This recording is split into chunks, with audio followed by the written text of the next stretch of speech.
गरीब ताजर बहुत ही मक्कार और बहुत बड़ा बेईमान शख्स था। वो अक्सर लोगों को ठग लिया करता था। लोग उससे बहुत ज़्यादा तंग आ चुके थे तो हाकिम वक्त ने उसको उठाया, जेल में डाल दिया। अब वो शख्स इतना मक्कार था, इतना धोखेबाज और दगाबाज था और बहुत बड़ा चोर भी था। उसने जेल के अंदर किसी कैदी को ना बख्शा, उसने सब को रुला दिया। हर एक की चीज़ उसने चुरा ली, सबको वो धोखा देता। काजी वक्त ने जब देखा कि जेल के अंदर लोग परेशान हैं और वो शिकायत लेकर आए हैं मेरे पास, तो उसने एक ढंढोरा पीटने वाले को उसके साथ कर दिया और उसको एक ऊंट दिया।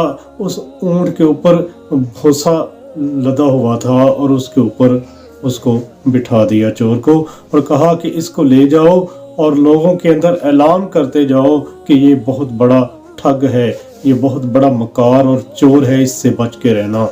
ढंढोरा पीटने वाला तकरीबन 12 ज़बानें जानता था। वो ऐलान करता जा रहा था और वो चोर, वो गरीब ताजर, वो ठग उस ऊंट के ऊपर बैठा हुआ था। वो ये ऐलान करता जा रहा था कि ये चोर है, ये बहुत बड़ा मक्कार है, इससे बच के रहना। जब दिन गुजर गया, शाम होने वाली थी, तो उस शख्स ने जो ऊपर बैठा हुआ था ऊंट के, उसने ढंढोरा पीटने वाले से कहा कि लाओ, जो भूसा आपने फरोख्त किया है उसके पैसे मुझे। लोगों ने कहा कि क्या तू बेवकूफ़ है, तुझे नहीं समझ आया ये ढंढोरा पीटने वाला ये क्या कह रहा है? इसने 12 ज़बानों में ये ऐलान किया है कि तू चोर है, तू बहुत बड़ा ठग है, तो तू अब इससे पैसे मांग रहा है।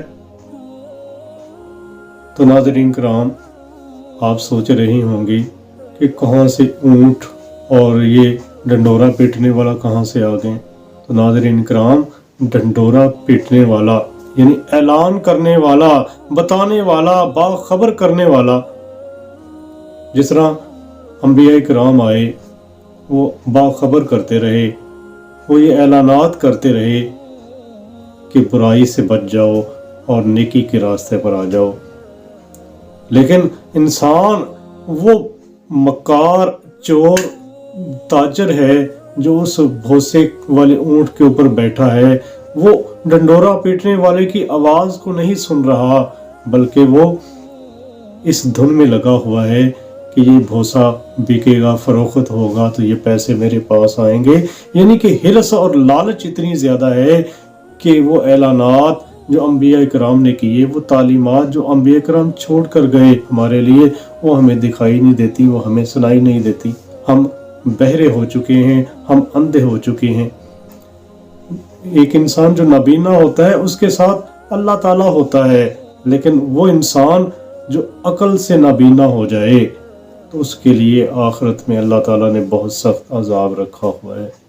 वो आंखें होते हुए देख नहीं पाता, वो अकल होते हुए समझ नहीं पाता और इस दुनिया की रंगीनियों में गुम होता चला जाता है।